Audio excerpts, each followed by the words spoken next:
Actually, this began last night about 9 o'clock. At about 9 o'clock, we had a young lady, Nicole Jones, who went to see her ex-boyfriend to pick up some Christmas gifts that she was supposed to pick up there. When she got there, he actually climbed in the car with her, held a gun to her throat, and made threats. Kept her in the car for about an hour, eventually forced her into the apartment at 5001 Westgate. While in there, he made other threats, threatened her, her son, her parents. Eventually, she was released from there.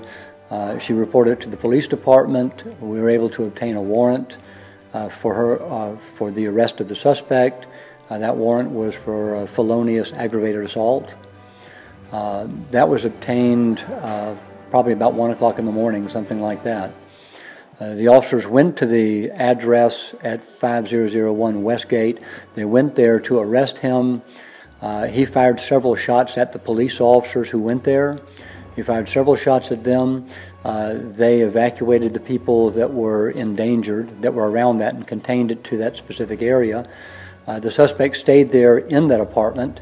We determined his name was Kevin Hudson, and we started negotiations and talks with him around 3 a.m.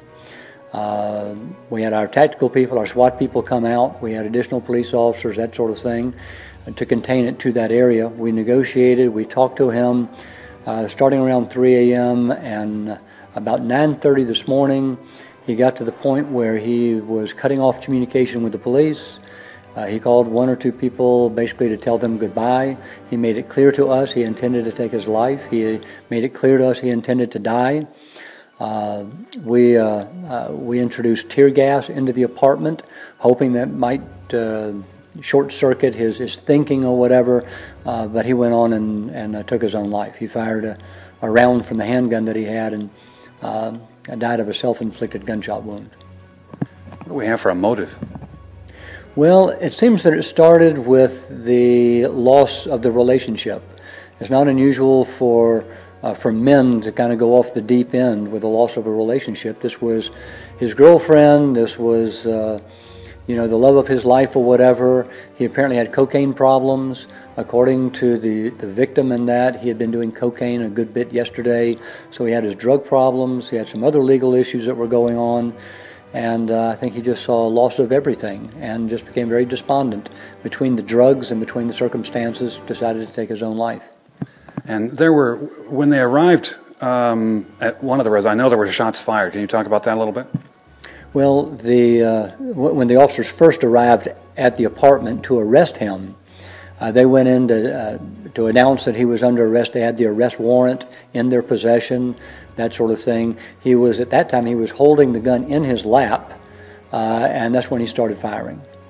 And when he started shooting, at that point, there were a number of bullet holes in the walls that we found later when we came in. But he started firing at that point. There were 3 police officers inside the apartment. They moved in different directions. Rule number 1 in a situation like that is don't get shot. Defense is number 1. The officers managed to get out of the way and to not get shot, to secure the scene, to protect the innocent people, get them out of there, and to contain the situation to one place. So no one else was injured? No one else was injured. None of the police officers fired any rounds, any guns or anything of that nature. Like I said, they just popped some tear gas, hoping that they could dissuade him from taking his life. When you're facing a medical emergency, time is critical. Every minute matters. And today, time is on your side. Because Northcrest Medical Center is ready 24/7. We have the experience and expertise to act decisively and the leading-edge technology crucial for life-saving surgery, letting you get back to the life you love.